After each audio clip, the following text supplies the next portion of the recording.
Agradecemos a todas y todos su interés y presencia esta mañana para hablar acerca de los estándares interamericanos de la libertad de expresión.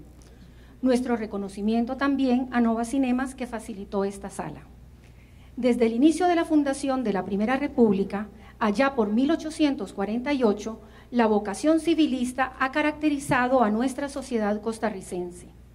Los principios de respeto a la libertad de expresión también han estado presentes. Como país del siglo XXI, tenemos muchos retos y metas que cumplir. Estamos reunidos ciudadanos y ciudadanas, jóvenes y adultos, representantes de la empresa privada y entidades públicas, del sector productivo y de los medios de comunicación, así como de la academia. Todos compartimos el mismo espacio e interés, convocados por un tema tan importante como sensible para nuestro sistema democrático, la libertad de expresión.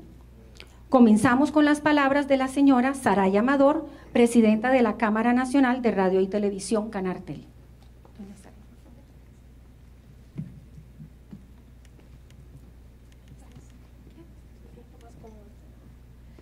Buenos días. Para la Cámara Nacional de Radio y Televisión de Costa Rica es muy importante tender puentes con la idea de tratar de que la ley de radio y televisión sea un hecho justo, razonable, un hecho que nos dé seguridad jurídica a todos, a los comunicadores que hace más de 60 años estamos construyendo las comunicaciones en nuestro país. Consideramos, ayer hablábamos con Edison, consideramos que igual como hay que ceder, en algunos momentos hay que ceder algunas cosas que uno tal vez quisiera que se preservaran en el tiempo, también exigimos definitivamente una seguridad jurídica para todos los medios de comunicación agrupados en la Cámara. En la Cámara tenemos medios de todos los colores y todos los tamaños. Tenemos canales regionales, radioemisoras regionales, tenemos grupos consolidados que tienen muchos años de estar en el mercado y para todos exigimos y queremos y deseamos crecimiento, seguridad jurídica sobre todo, eso es lo importante. Nosotros estamos trabajando duramente, invirtiendo y realmente la seguridad jurídica todavía no la vemos. Necesitamos política pública muy importante y necesitamos tener comunicadores jóvenes que se integren a nuestras empresas con un claro sentido de democratización. Eso es muy importante para nosotros. La democracia nuestra es lo más importante, consideramos que la libertad de expresión, tenemos una gran ventaja. Resulta que aquí en Costa Rica no hay periodistas a quienes persigan, ni ejecuten, ni secuestren, salvo algunos otros casos que fueron de condiciones exógenas políticas. Entonces queremos seguir conservando eso. Le agradezco a Mauricio que nos haya tendido ese puente. Creo que es importante que conversemos por el bien del país, la libertad de expresión y de todos los ciudadanos. Muchas gracias.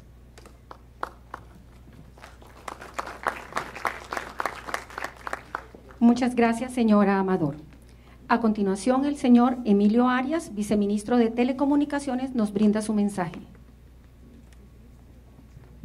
Muy buenos días, señoras y señores, estudiantes universitarios, miembros de la prensa, representantes de las organizaciones sociales y de las cámaras empresariales, señor ministro de Comunicación, señor representante de la Organización de Estados Americanos y especialista en el tema de libertad de expresión, señora Saraya Amador, presidenta de Canartel, señor exdiputado de la República, un cordial saludo y aprecio aquí su presencia en este acto tan importante para nosotros.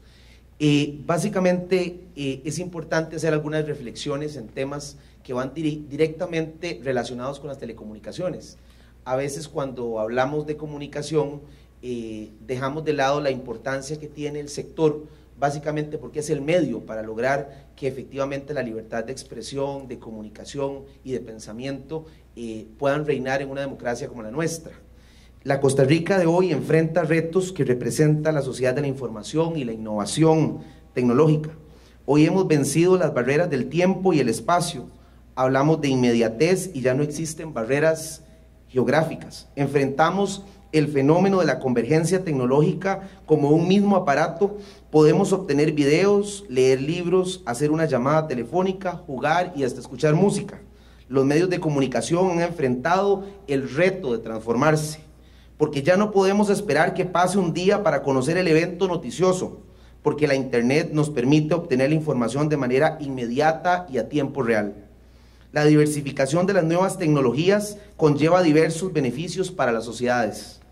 Actualmente, la tecnología se encuentra cada día más al servicio del ser humano, por lo cual los países han optado por emplear estas herramientas para promover su desarrollo social y económico, pero sobre todo como un instrumento para disminuir la pobreza y proveer mayores niveles de inclusión. La libertad de expresión como derecho humano, establecido en el artículo 19 de la Declaración Universal de los Derechos Humanos, es esencial para proveer acuerdos, espacios de concertación, tolerancia y sin duda es la base de la libertad de prensa, cuyo papel trascendental en las democracias debe de ser resguardado frente a los avances tecnológicos que representan el desarrollo acelerado de las telecomunicaciones y las tecnologías de información y comunicación. Una sociedad donde no es posible pensar diferente está condenada al subdesarrollo y al retroceso. Cuando hablamos de un régimen de libertades y derechos, es imperativo reconocer y respetar la existencia de diversos criterios y formar diferentes espacios de pensamiento, pero aún más importante, es necesario tener altos niveles de tolerancia y respeto con aquellos y aquellas que piensan distinto. Como dijo George Orwell, a veces la libertad de expresión es decir lo que la gente no quiere oír. La libertad de pensamiento es la que da vida a la libertad de expresión e información y se concretiza en la libertad de prensa, que sin duda son pilares fundamentales en la democracia moderna y consolidada como la nuestra. Es claro que mientras existan dictaduras, mientras no se gane la lucha contra la pobreza, la inclusión social, la igualdad de oportunidades, el respeto de los derechos a terceros y el Estado de Derecho, es imposible hablar de existencia real de esta libertad, que lleva intrínseco el derecho a informar e informarse objetivamente. Ahora bien, para garantizar estos derechos es necesaria la existencia de un sistema jurídico garantista, que permita un debate de ideas y opiniones, que reconozca y respete la participación de las minorías en la toma de decisiones y que garantice el respeto a los derechos jurídicos consolidados de los diferentes actores públicos y privados que deben coexistir en un Estado democrático como el nuestro. Sin duda, frente a estas reflexiones encontramos una Costa Rica que hoy se enfrenta a grandes transformaciones, cuyos retos son marcados por un mundo globalizado y en la era del conocimiento. Tenemos al frente el reto que representa el paso a la digitalización, donde como Estado debemos estar conscientes de las enormes oportunidades tecnológicas y de la necesidad de contar con una legislación moderna que sea lo suficientemente futurista para garantizarnos que los rápidos avances tecnológicos no superen la norma y con el tiempo esta sea imposible de aplicar. El paso a la digitalización o el llamado apagón digital debe darse cuando el Estado garantice a todas y todos, sin distingo de clases y condiciones socioeconómicas, que podamos migrar y ganar la batalla a la brecha digital. Es imperativo que los concesionarios vean garantizadas sus condiciones jurídicas y aún más, que el proceso permita la incorporación de nuevos actores en una dinámica lo suficientemente amplia donde sea posible la coexistencia de los diferentes intereses, teniendo como resultado un modelo híbrido que una vez más nos demuestre la posibilidad de llegar a grandes acuerdos y contar con una legislación mejor y al estilo costarricense. Hoy por hoy, el desarrollo de las telecomunicaciones y las tecnologías de información y comunicación representan el sector de mayor impacto en nuestra economía. En los próximos días, desde el Viceministerio de Telecomunicaciones, le presentaremos al país el Plan de Acceso y Servicio Universal, que nos mostrará cómo invertiremos los recursos de Fonatel de manera eficiente y bajo un estricto apego a la normativa vigente, lo que nos permitirá contar con una marca país que definirá la ruta a vencer y el reto y cómo vamos a enfrentar el reto a la disminución de la pobreza y la disminución de la brecha digital de manera persistente y coherente. Como costarricense, como demócrata y como defensor del Estado de Derecho, estoy claro del enorme reto que enfrentamos. La celebración de este foro, sin duda, deberá ser un paso trascendental que aporte al diálogo, la concertación, la participación y el respeto a la tolerancia, que son ingredientes indisolubles e insustituibles para avanzar en la construcción de instrumentos jurídicos que nos garanticen el respeto a la libertad de pensamiento, expresión, prensa y acceso a la información pública. Esta tarea trasciende la responsabilidad del Estado, porque el futuro de nuestras naciones y el sueño de superar la brecha digital y vivir en sociedades inclusivas son un desafío de todas y todos. Indiscutiblemente son un reto de hoy y no de mañana. Muy buenos días. Gracias, señor Arias. La libertad de expresión y la libertad de prensa son principios fundamentales en una democracia como la nuestra. Son condiciones indispensables para la rendición de cuentas y la transparencia. Seguidamente, el señor Mauricio Herrera, ministro de Comunicación, nos comparte su mensaje. Unas palabras muy breves solamente. Señor Edison Lanza, relator especial para la libertad de expresión de la Comisión Interamericana de Derechos Humanos, don Emilio Arias, viceministro de Telecomunicaciones, doña Saraya Amador, presidente de la Cámara Nacional de Radio y Televisión, señoras y señores, un gusto estar aquí con todos ustedes. Es un honor para el Ministerio de Comunicación introducir la conferencia Estándares Interamericanos de Libertad de Expresión, que expondrá el señor relator especial para la libertad de expresión, Edison Lanza. La Relatoría Especial es una instancia creada hace 20 años en la OEA con el fin de promover y defender un derecho fundamental. Un derecho que es la base para defender a todos los demás, porque sin libertad de expresión no se pueden defender los derechos de los pueblos indígenas, no se pueden defender los derechos de las mujeres, de los privados de libertad, de todos los distintos grupos de la sociedad. A lo largo de estos años, la Relatoría ha consolidado una enorme legitimidad y credibilidad continental y ha construido un sólido corpus jurídico y técnico que le ha permitido atender, posicionar y resolver múltiples situaciones donde la libertad de expresión ha sido puesta en riesgo. Desde los peligros de abusos en la sanción ulterior de los delitos contra el honor y su penalización, hasta amenazas a la integridad física de los periodistas, pasando por temas tan diversos como la intolerancia a los discursos críticos, la ampliación del derecho de acceso a la información o la necesidad de mayor libertad para la participación ciudadana en los debates públicos. Ha jugado un papel especialmente notorio en la defensa de la libertad de expresión ante hechos que han puesto en peligro ese derecho en países como Ecuador, Honduras, México o Venezuela. Y yo conozco a la Relatoría por dentro, la conozco como víctima. Cuando hace algunos años presenté un caso ante la Comisión Interamericana y después ante la Corte Interamericana, de donde recibí un apoyo técnico, jurídico y un respaldo muy sólido, fue desde la propia Relatoría Especial, que planteó un caso brillante ante la Corte Interamericana. Pero también la conozco porque trabajé allí como experto en temas de libertad de expresión y en comunicación, haciendo monitoreo de la situación de libertad de expresión en América Latina bajo la conducción de Catalina Botero, y entonces me consta el detalle, la seriedad, el rigor con el que la Relatoría maneja los temas.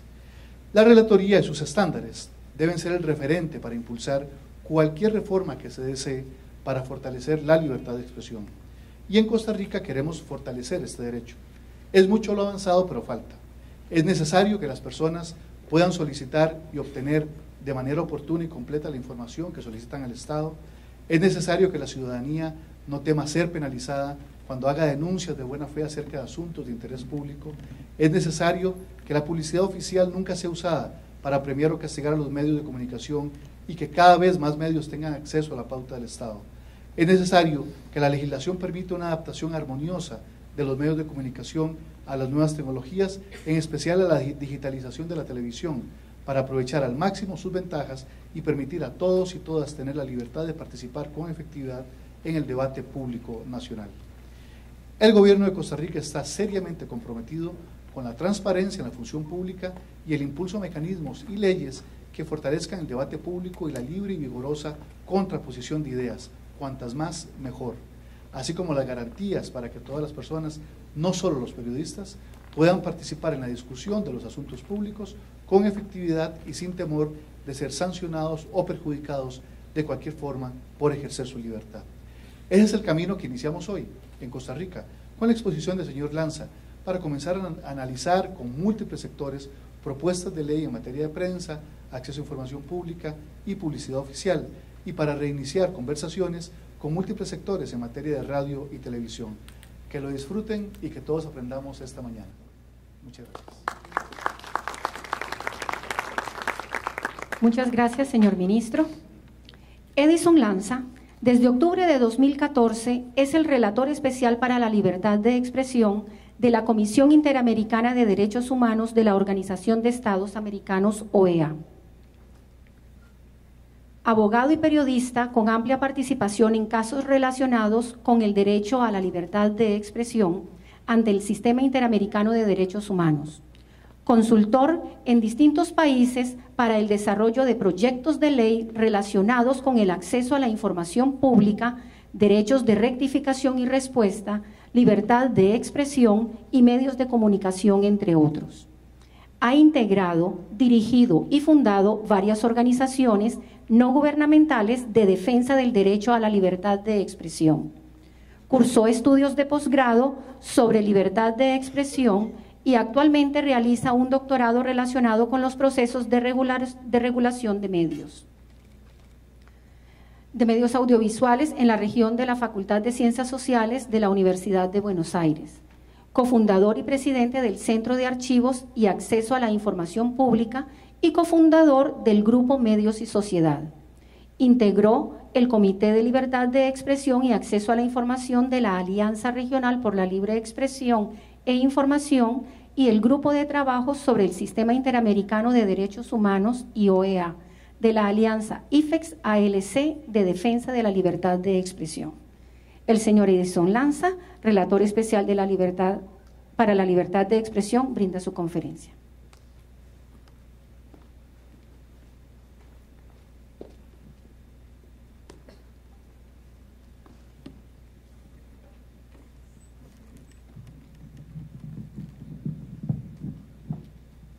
Bien, hola.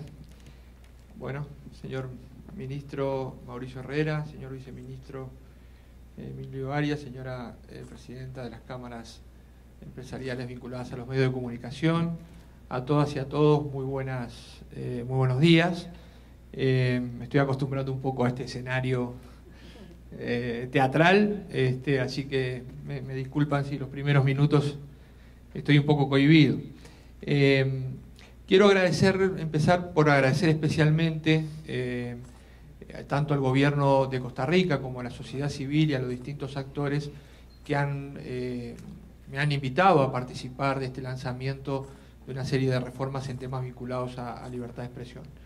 Y lo quiero agradecer en primer lugar porque la relatoría tiene un agradecimiento realmente eterno con Costa Rica, porque cada vez que ha estado en discusión el rol y el papel de la relatoría en el sistema interamericano de derechos humanos y en la región, Costa Rica ha sido uno de los países que ha defendido el papel de la relatoría. Ustedes saben, la relatoría forma parte de la Comisión Interamericana de Derechos Humanos.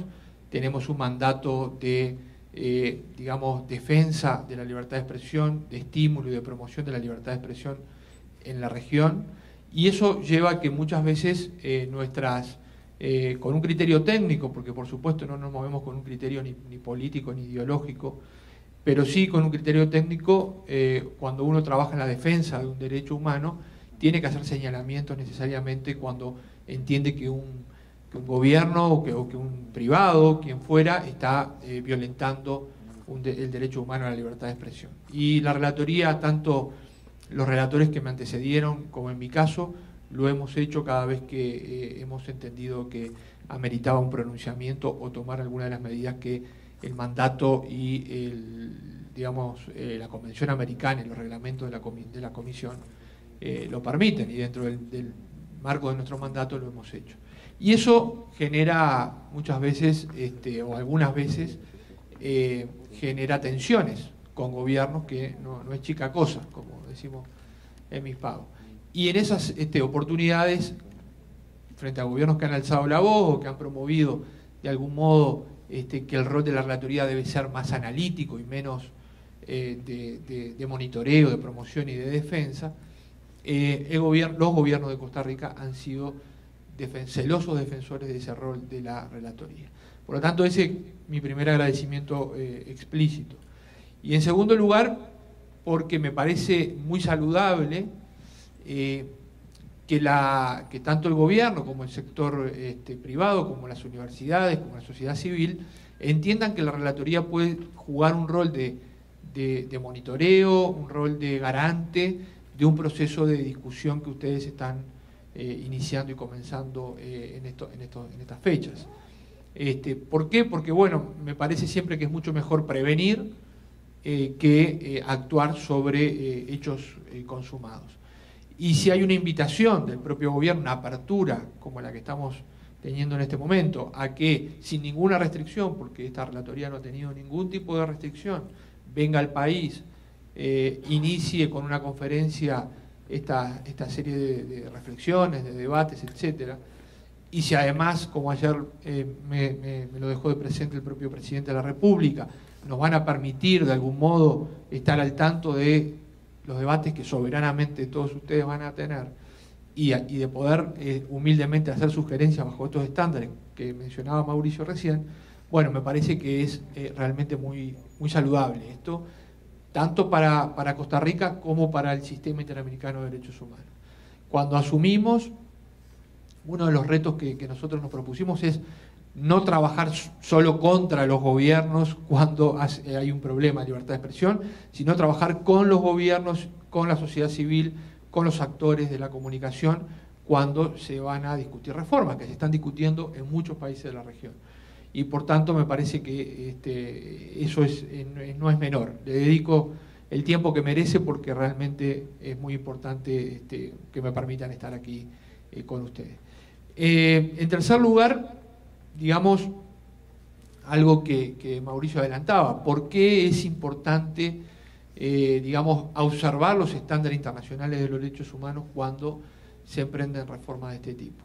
Y en particular en países como Costa Rica, que ya tienen un récord reconocido internacionalmente de garantía y de respeto a la libertad de expresión, ganado muchas veces por el esfuerzo de las víctimas. El propio Mauricio mencionaba su caso, que es un caso emblemático para toda la región.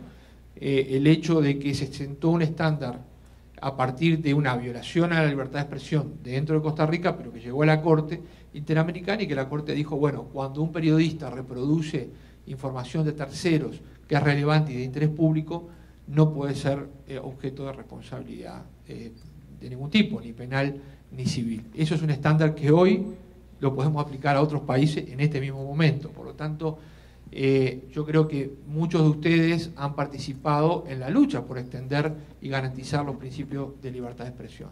Si hablamos de materia de acceso a la información pública, y he hablado con muchos costarricenses al respecto, también es claro que la propia Corte Constitucional ha respaldado este derecho sin necesidad de una ley en muchísimos casos.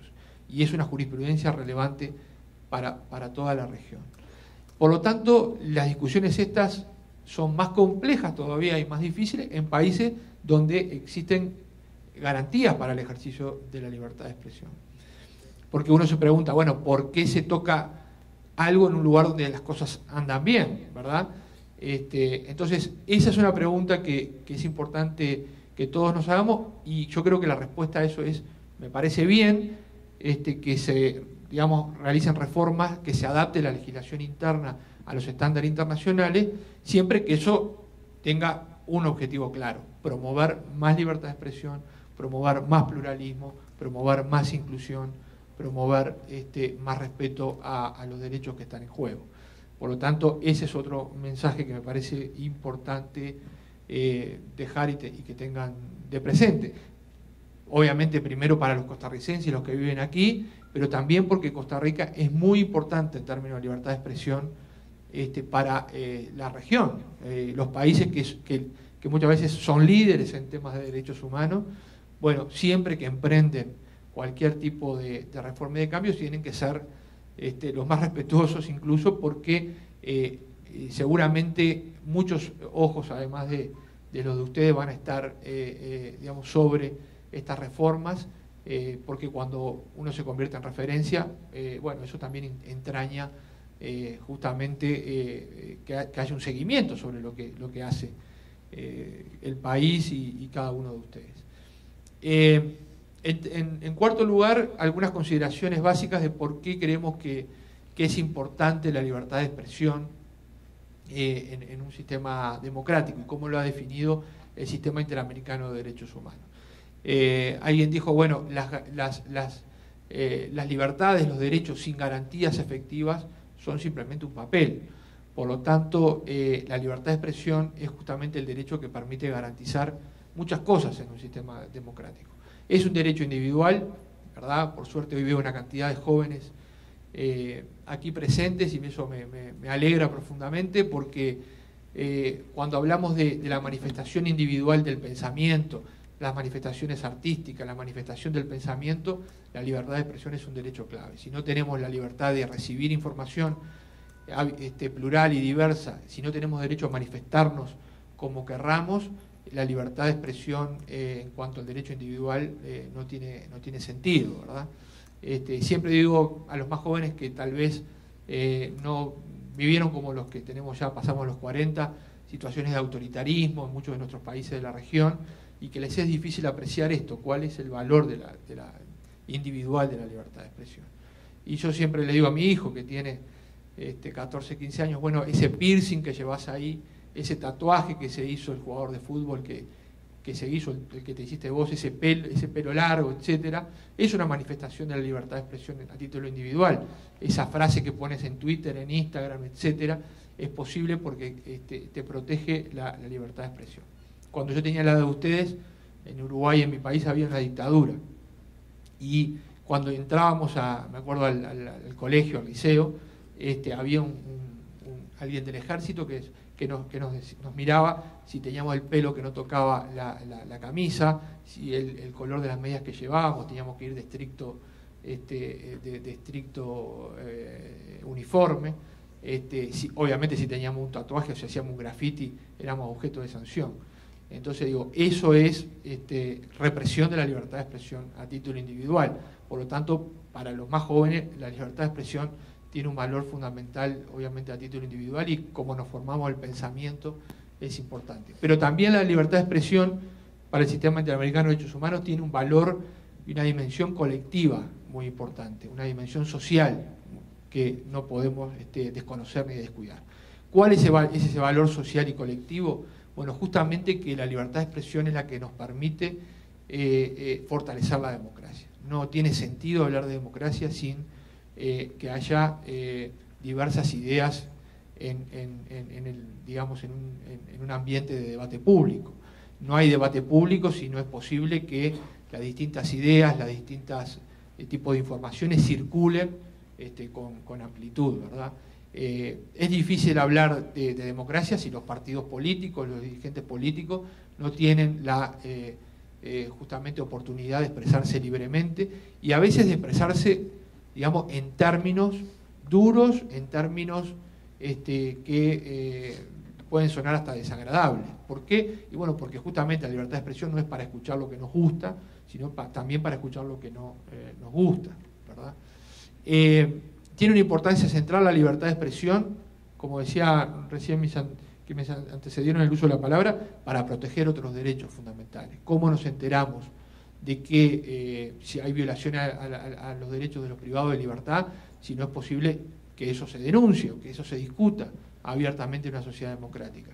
¿Cómo, digamos, terminar con la discriminación contra distintos colectivos si no es posible que haya una prensa que digamos, promueva esos derechos, promueva investigaciones sobre eso y sea la plataforma para que se expresen esas inequidades, esas protestas, esos reclamos, ¿verdad? Es importante para canalizar también muchas veces el disgusto social que puede haber con una política o con una situación dada, ¿verdad? Ayer fue muy gráfico, porque estuvimos de visita en la Presidencia de la República y había una gran manifestación y había tanto ruido que no se podía hablar adentro de los salones de la Presidencia. Yo decía, bueno, dentro de que puede ser incómoda esa situación, es una expresión de una protesta legítima de un sector que se expresa de ese modo y que a veces no tiene cómo expresarse de otro modo. Esto pasa mucho en nuestra región. Y la reacción que el Estado tenga frente a esa protesta tiene mucho que ver con el respeto o no que hay con la libertad de expresión. Si la respuesta es gases lacrimógenos, dispersar, balas de goma, etcétera, es una respuesta totalmente desproporcionada para un Estado democrático, un Estado de derecho. Por lo tanto, la libertad de expresión está presente en nuestra vida democrática en muchos sentidos. Y también está presente en los medios de comunicación. Los medios de comunicación son las plataformas, lo ha dicho el Sistema Interamericano de Derechos Humanos, son las plataformas a veces privilegiadas para el ejercicio de la libertad de expresión. ¿Por qué? Bueno, hoy tal vez tengamos a nuestro alcance los medios tecnológicos que por primera vez en la historia de la humanidad permiten casi una expresión individual de la libertad de expresión. O sea, cada uno de nosotros puede ser un emisor que va a tener miles de receptores. Eso es la primera vez que ocurre en la historia de la humanidad. Pero hasta ahora eran los medios de comunicación los intermediarios casi exclusivos entre gobernantes y gobernados, entre tendencias políticas, entre discusiones ideológicas, etcétera. Y lo siguen siendo muy, muy importantes, más allá de que los cambios tecnológicos y la convergencia y todo esto que el señor subsecretario hablaba, que es cierto que nos está revolucionando, estamos en medio de una revolución. Bueno, todo esto igual no ha desplazado a los medios de comunicación de su papel privilegiado en el debate democrático, en el papel que tienen en las elecciones, en el papel que tienen en todos estos temas. Leí hace poco una investigación en Estados Unidos que en la última elección presidencial el 97% de las noticias que se produjeron durante la campaña provenían de los medios tradicionales. No provenían ni de Twitter, ni de Facebook, ni del blog, ni de Info Ciudadano, sino que provenían de los medios tradicionales. Por lo tanto, los medios tradicionales siguen teniendo un papel relevante. Y en el marco de estas, digamos, de las garantías que tienen que tener los medios de comunicación para promover la libertad de expresión y para desarrollar su papel y su rol, muchas veces de perro guardián de la democracia, bueno, es importante el papel del Estado de no interferir en ese trabajo de los medios de comunicación y de garantizar, digamos, esos espacios. Sin embargo, sí también tiene el Estado una obligación de promover de que no existan, por ejemplo, monopolios o oligopolios en los medios de comunicación. Eso también lo ha dicho la propia Corte Interamericana de Derechos Humanos. La diversidad y el pluralismo de los sistemas de medios son una condición también para el ejercicio de la libertad de expresión. ¿Por qué? Y bueno, porque imagínense que en los países donde hay, por ejemplo, solo medios estatales en manos del gobierno, y hablábamos recién de que los medios de comunicación son las plataformas para ejercer la libertad de expresión, ahí vamos a tener muy poca diversidad, pluralismo de ideas, y vamos a tener una circulación de información prácticamente controlada. Lo mismo si la comunicación quedara en manos de uno o dos grupos económicos, ¿verdad? Seguramente ahí también tendríamos una situación de falta de diversidad y pluralismo y una violación digamos, de las garantías para el ejercicio de la libertad de expresión. ¿Por qué? Y bueno, porque obviamente ustedes saben, también hay investigaciones en varios países de que a veces la censura interna, etcétera, no viene solamente de los gobiernos, sino que muchas veces viene de los poderes fácticos de la sociedad y de los poderes económicos.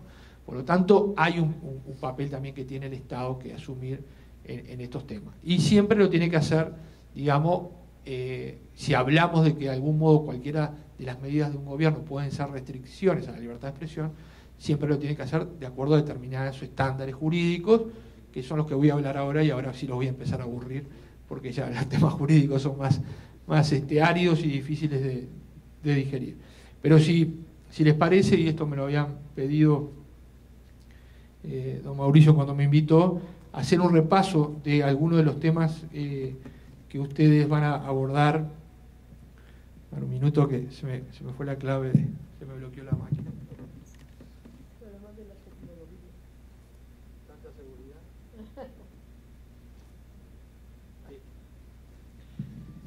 Entonces, si les parece, voy a hacer un repaso de algunos estándares jurídicos referidos a 3 o 4 temas que ustedes van a empezar a discutir de acuerdo al anuncio que ha hecho el ministro Herrera, que tienen que ver con el uso del derecho penal como restricción ulterior a la libertad de expresión.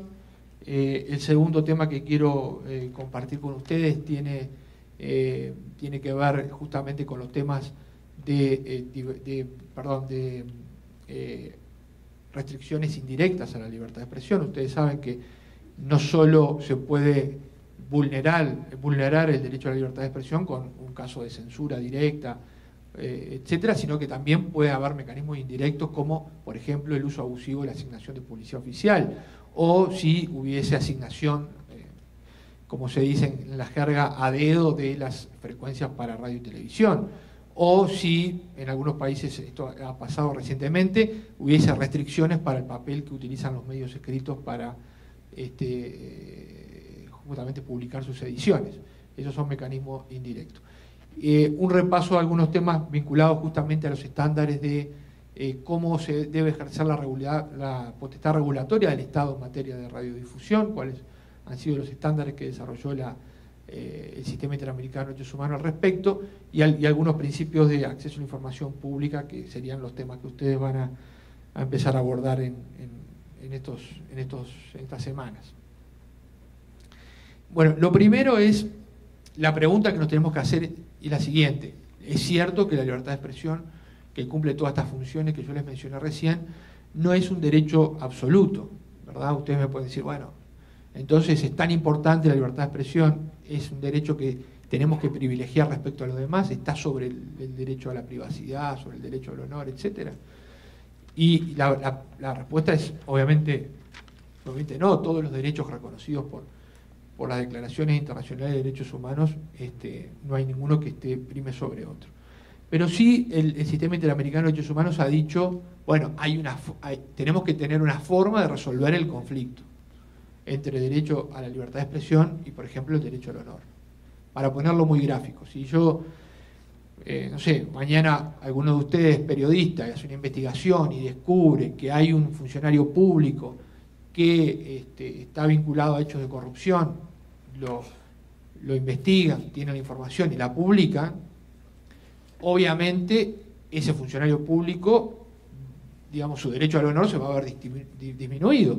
La percepción que los demás tienen de él va a disminuir, va a haber un daño ahí, no hay duda que sí. El tema es, para un sistema democrático, ¿eso es necesario o no es necesario? Esa es la pregunta que nos tenemos que hacer. Entonces, el Sistema Interamericano de Derechos Humanos ha dicho, hay determinados discursos que son especialmente protegidos por la Convención. O sea, si yo tengo mañana un problema con mi vecino por que mi perro ladra demasiado y mi vecino habla mal de mí y tal, bueno, eso no es un discurso protegido, es un lío entre vecinos.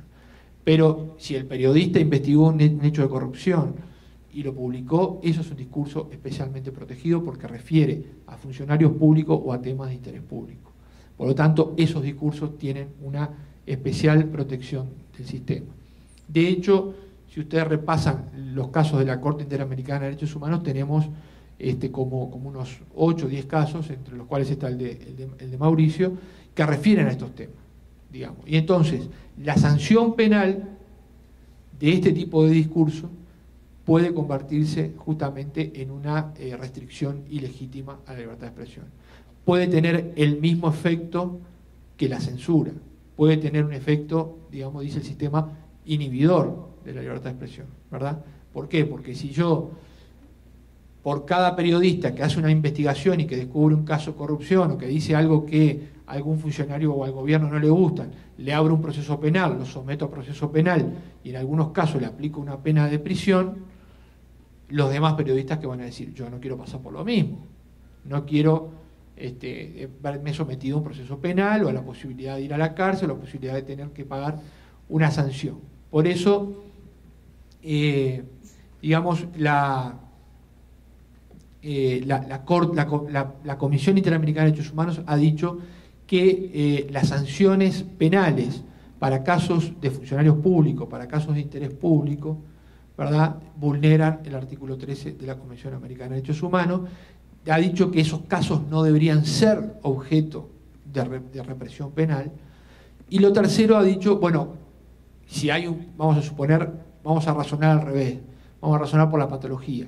Si hay un caso de un periodista, un comunicador, que publica algo sobre un funcionario público que es absoluta mentira y que le puede destruir su carrera y que realmente el periodista sabía que era mentira, caso que se da muy rara vez, yo prácticamente no conozco, porque mucha gente dice, bueno, pero puede pasar esto, pero díganme qué profesional, puede haber, hay buenos y malos profesionales en todos lados, pero en todas las profesiones, pero digo, ¿qué profesional trabaja contra su propia profesión y contra su propio prestigio?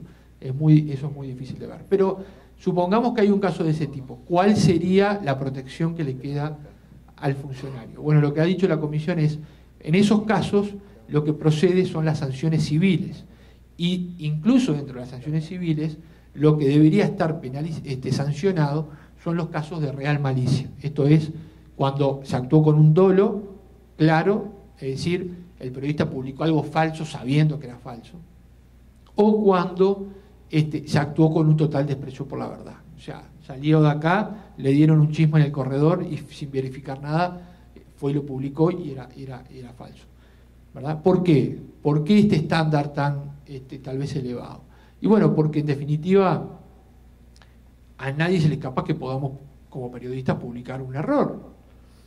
Porque además cuando un periodista investiga un hecho de corrupción, etcétera, o un hecho irregular o lo que fuere complicado, los que están involucrados lo que quieren es ocultar esa información. No vienen al periodista y le dicen, mire, acá está la prueba. Eso no pasa, ¿no? ¿Verdad? Eso en el mundo real no pasa. Entonces, muchas veces el periodista tiene que investigar contra digamos, la opacidad y contra la falta de información y documentos. Y por lo tanto, muchas veces publican cosas no pudiendo apreciar toda la verdad y todas las circunstancias, y puede haber una inexactitud, puede haber un pequeño error, muchas veces involuntario, y eso no indica que genere responsabilidad, eso no debe generar responsabilidad. La Corte Interamericana de Derechos Humanos también se ha pronunciado en varios casos, pueden repasar el propio caso de Mauricio Herrera versus Costa Rica, el caso Canese versus Paraguay, caso Paramara versus Chile, el caso Kimmel versus Argentina, Tristán Donoso versus Panamá, Usón Ramírez versus Venezuela. Son casos, algunos vinculados a periodistas, otros a dirigentes políticos, otros a abogados, que haciendo uso de su derecho a la libertad de expresión, fueron sancionados penalmente. Y acá les quiero mencionar, para ser totalmente honesto, ¿verdad?, con lo que les estoy diciendo, que hay un pequeño matiz entre la Comisión y la Corte. La Comisión ha dicho, y eso está establecido en su declaración de principios, no debe haber sanciones penales, para casos de interés público de funcionarios públicos. Debe haber solo sanciones civiles bajo el estándar de la real malicia. Eso es lo que ha dicho la Comisión en reiteradas oportunidades. Y puede haber otros mecanismos de protección del honor, como el derecho de respuesta, que también está establecido en la Convención, etc. La Corte, en cambio, ha dicho, no ha descartado totalmente el uso del derecho penal para casos de protección del honor. Lo que sí ha dicho es, el uso del derecho penal es la última ratio. En todos estos casos ha dicho que la sanción ha sido innecesaria para un sistema democrático, ¿verdad?, y que puede tener un efecto inhibidor y que tiene que ser el Estado extremadamente cauteloso cuando utiliza figuras penales para sancionar la expresión, y que deberían estar a salvo las expresiones de interés público y sobre funcionarios públicos. Por lo tanto, ahí hay un pequeño matiz, pero en realidad, tanto en la Comisión como en la Corte, hay una jurisprudencia y un marco, un cuerpo jurídico claro, en el sentido de decir, hay que proteger las expresiones de interés público, hay que proteger las expresiones sobre funcionarios públicos y no deben ser sancionadas en forma innecesaria. Incluso el artículo y esto ya mucho más jurídico, pero creo que es importante decirlo, ¿cómo nos damos cuenta cuando una figura penal o administrativa o civil, etcétera, pueden afectar la libertad de expresión? Bueno, hay que aplicar lo que se denomina el artículo 13.2 de la propia convención, denomina un test de 3 partes, o un triple test. Y ese triple test, ¿qué dice? Primero, cualquier restricción a la libertad de expresión tiene que ser establecida por una ley. Segundo, solo puede haber restricciones vinculadas a objetivos legítimos aprobados o permitidos por la propia convención, que son la seguridad nacional, el orden público, la salud o la moral del público. Y tercero, esas restricciones deben ser necesarias e imperiosas para un sistema democrático. No estamos hablando de restricciones en cualquier sistema, porque, digamos, yo puedo decir, en nombre de la seguridad nacional, protejo estos intereses, o en nombre del honor, por una ley, protejo el honor de los funcionarios públicos. Pero entonces ahí la tercera parte del test dice, bueno, no, pero esto es desproporcionado, es innecesario en un sistema democrático. Por lo tanto, las 3 condiciones se deben aplicar para cuando se estudia una restricción de ese tipo. Les dije que se iban a dormir.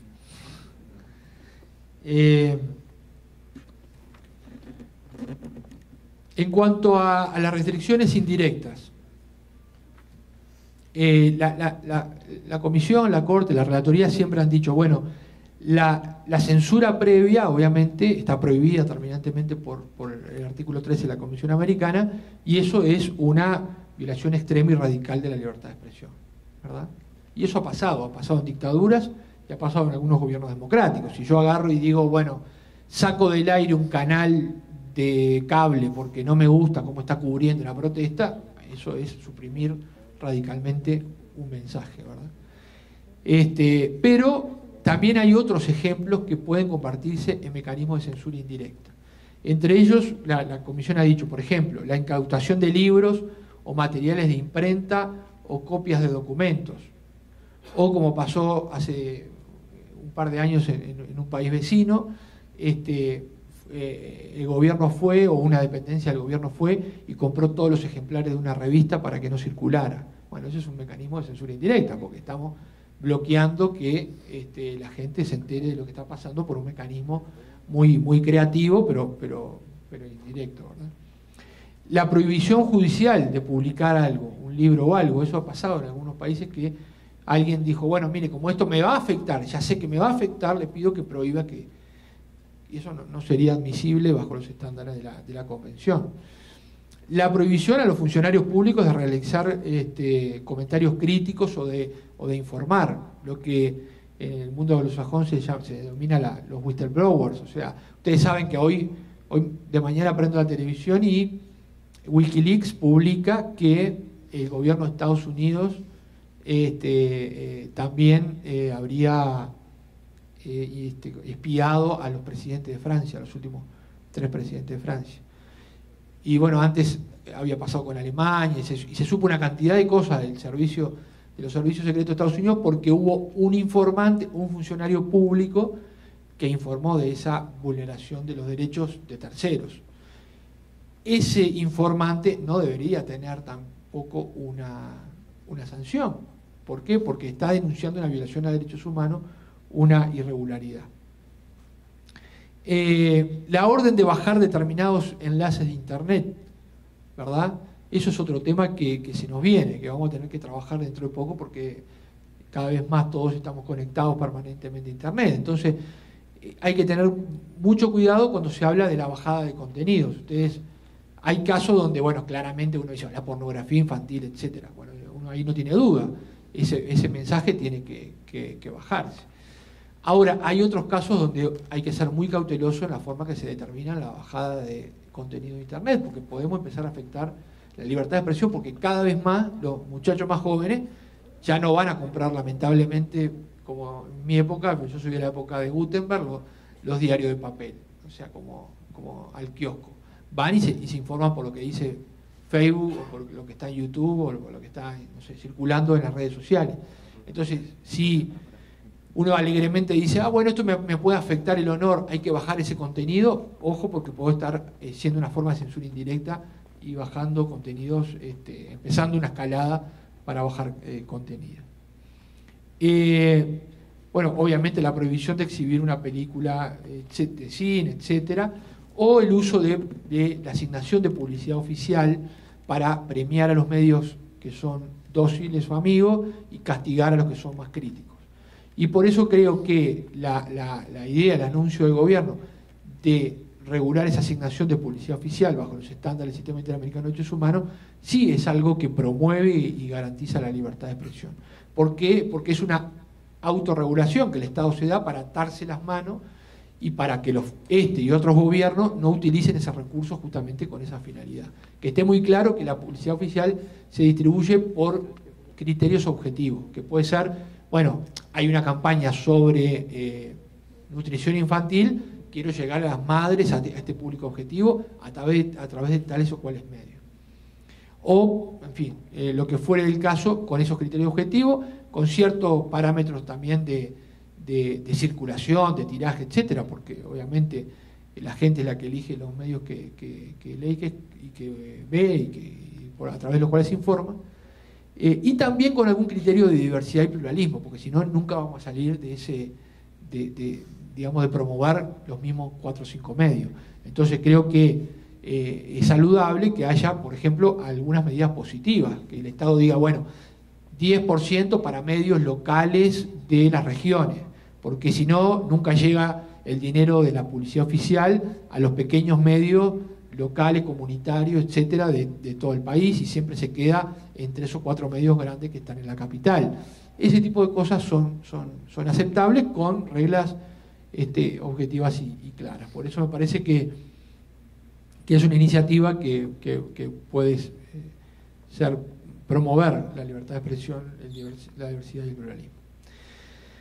Bueno, luego el tema de radiodifusión, de la regulación de los temas de radiodifusión. Es uno de los temas complejos, porque acá hay temas de libertad de expresión, pero hay temas, obviamente, como decía la señora presidenta de las cámaras, también temas de seguridad jurídica, porque los medios quieren tener un horizonte para desarrollar sus proyectos, pero también hay temas de intereses económicos y comerciales que uno no puede dejar de ver que existen y de eludir.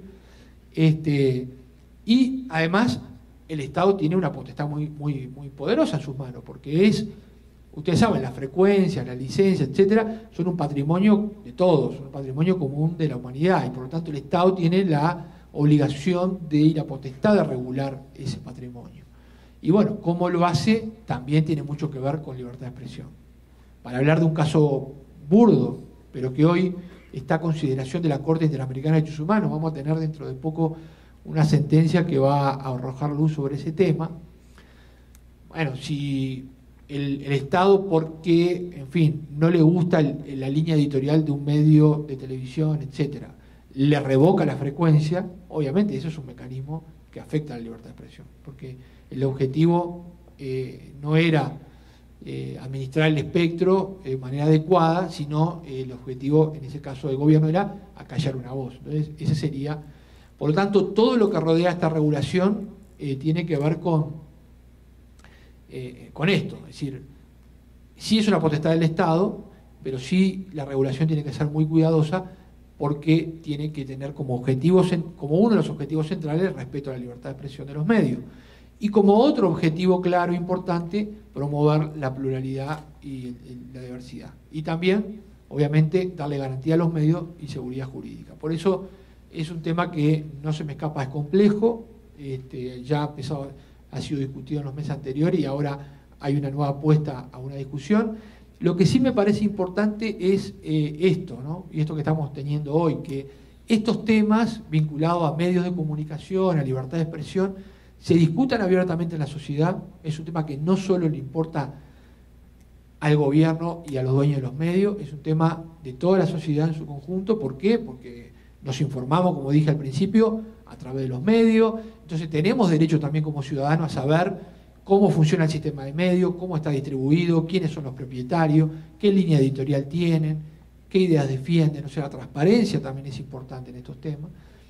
Y lo otro que me parece importante es que cuando se está a la puerta de discutir de aprobar una regulación, haya un diálogo también, ¿no? Y haya una posibilidad de escucharse realmente, porque también legítimamente todos los actores tienen algo para decir al respecto y para aportar, porque tampoco administrar medios de comunicación, el sistema de medios es algo fácil, menos en esta revolución tecnológica donde los modelos de negocio no están claros y todo lo demás. Entonces, me parece muy saludable que en democracia seamos capaces de discutir abiertamente de temas de libertad de expresión, justamente. Si no somos capaces, nuestras democracias no son capaces de discutir civilizadamente temas de libertad de expresión y de llegar a acuerdo y a consenso, creo que estamos en un problema. Por lo tanto, saludo la iniciativa. También poner de manifiesto que en la reunión de ayer con el presidente de la República, él me decía que es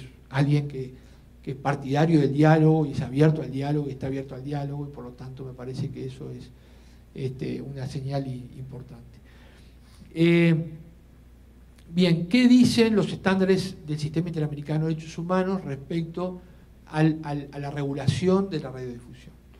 Lo primero es que los estados tienen la potestad para regular la actividad de la radiodifusión, y esto abarca la posibilidad de definir la forma en que se realizan las concesiones, las renovaciones o revocaciones de las licencias, planificar e implementar políticas públicas sobre dicha actividad, siempre y cuando obviamente se respeten las pautas que imponen el derecho a la libertad de expresión.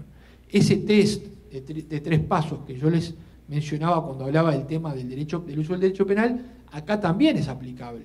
O sea, esto se debe regular a través de una ley, las restricciones tienen que ser las mínimas necesarias, las permitidas y las indispensables para un sistema democrático. Entonces los estados tienen la obligación de garantizar, de proteger y de promover el derecho a la libertad de expresión en condiciones de igualdad y sin discriminación, así como en el derecho de la sociedad a conocer todo tipo de información y de ideas. Y estos 2 conceptos en este tema son particularmente importantes. Libertad de expresión, pero igualdad de condiciones y no discriminación.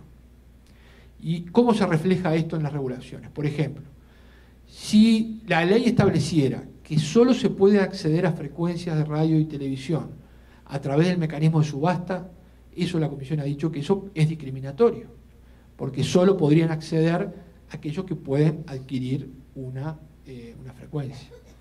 Entonces, también esto es un mensaje importante para los gobiernos, donde hoy la subasta de las telecomunicaciones le da mucha plata a los gobiernos. El espectro no es solo un botín para hacer dinero, también las frecuencias son importantes como plataforma para la libertad de expresión, y por lo tanto los gobiernos y los gobiernos nuestros de América Latina y el Caribe, donde ustedes saben, mucha gente se informa a través de la radio en nuestros países, en las zonas urbanas, en las zonas rurales, en las zonas alejadas. Mucha gente se informa todavía a través de la televisión y de la radio, etcétera. Por lo tanto, hay que reservar espectro para los medios de comunicación y no solo para la banda ancha y para las nuevas tecnologías. Eso es un mensaje que me parece también importante por la salud de la libertad de expresión. Entonces, si el único mecanismo que hay para asignar una frecuencia de radio y televisión es la subasta, eso es discriminatorio. ¿Por qué? Porque una comunidad, una universidad, etcétera, va a ser muy difícil que pueda competir con un capital, con el capital privado para acceder a frecuencias. Por lo tanto, los mecanismos de acceso tienen que ser democráticos, transparentes, igualitarios y claro, para todas y para todos. El marco jurídico de la radiodifusión debe permitir el ejercicio de la libertad de expresión por la más diversa cantidad de grupos o personas, de forma tal que se asegure al mismo tiempo la facultad, que esta facultad no será usada como forma de censura y que se va a garantizar también la diversidad y el pluralismo.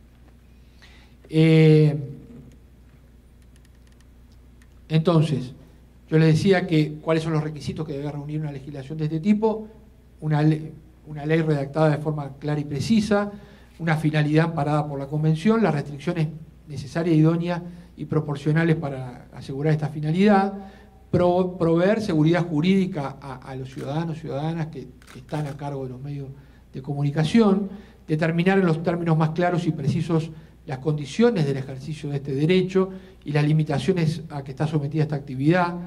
Por ejemplo, que se establezcan porque ustedes saben que cuando se le otorga una licencia a un medio, es el principio del cuento. Después viene la puesta en funcionamiento, las condiciones técnicas, etcétera, etcétera. Esas condiciones técnicas tampoco pueden ser un obstáculo para el ejercicio para el desarrollo del medio de comunicación.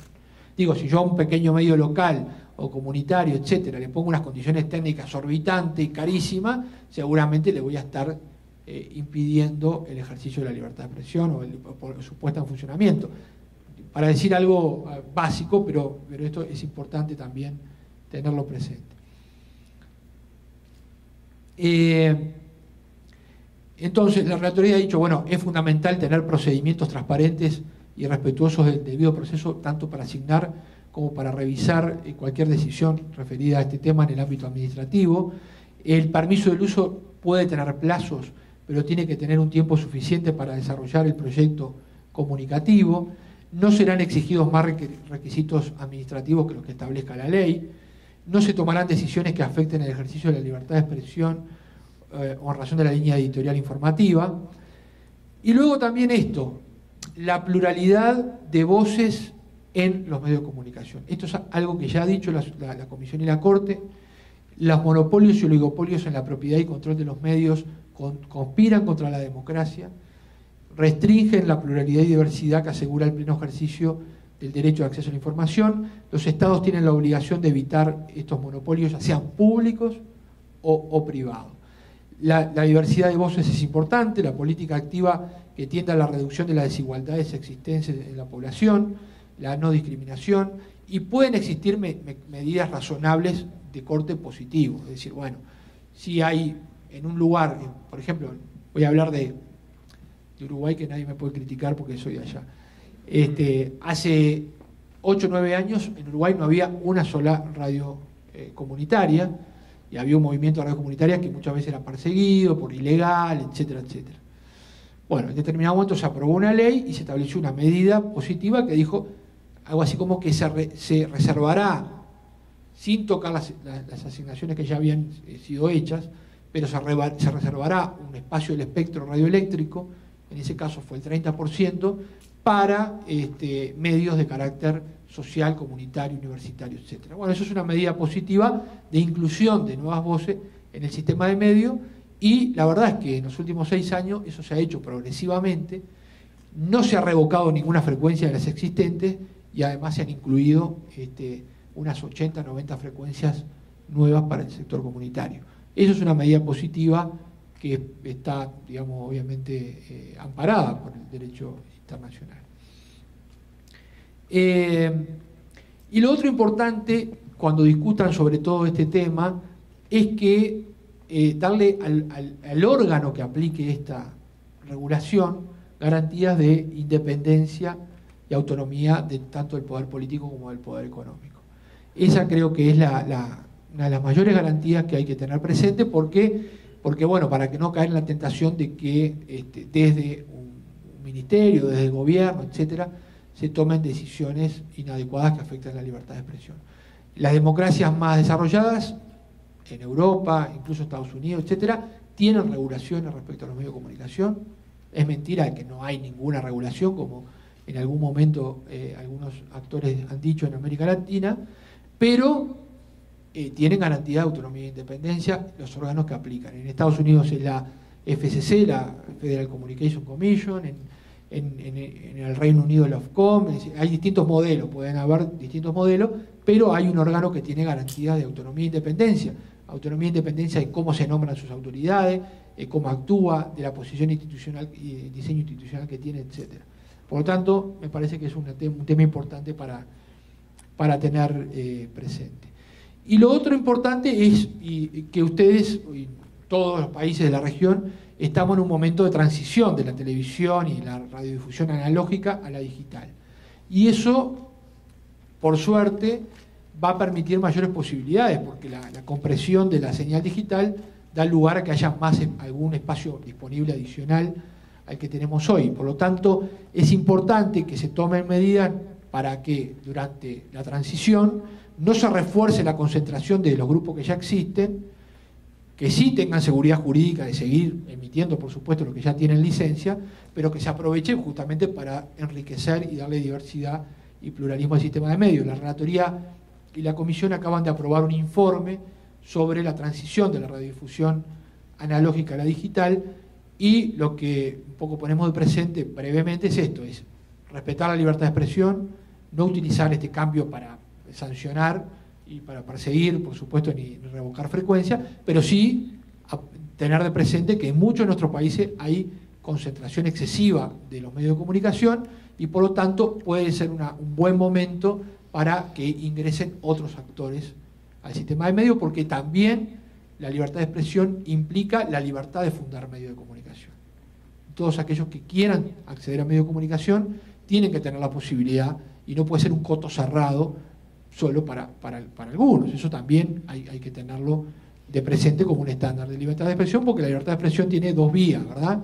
No es estoy yo y no puede entrar nadie más, porque si no sería realmente una situación extraña. Por lo tanto, también ese es un momento importante a tener en cuenta, y creo que Costa Rica está discutiendo estas cosas, así que sería bueno tenerlo de presente. Yo creo que estas son un poco las pinceladas generales.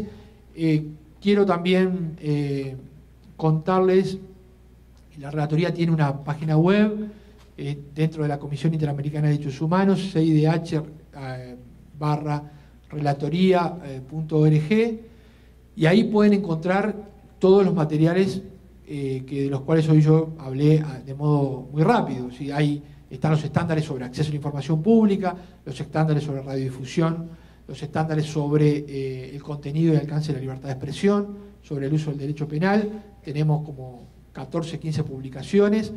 Hay también una serie de declaraciones conjuntas que han hecho los relatores de libertad de expresión.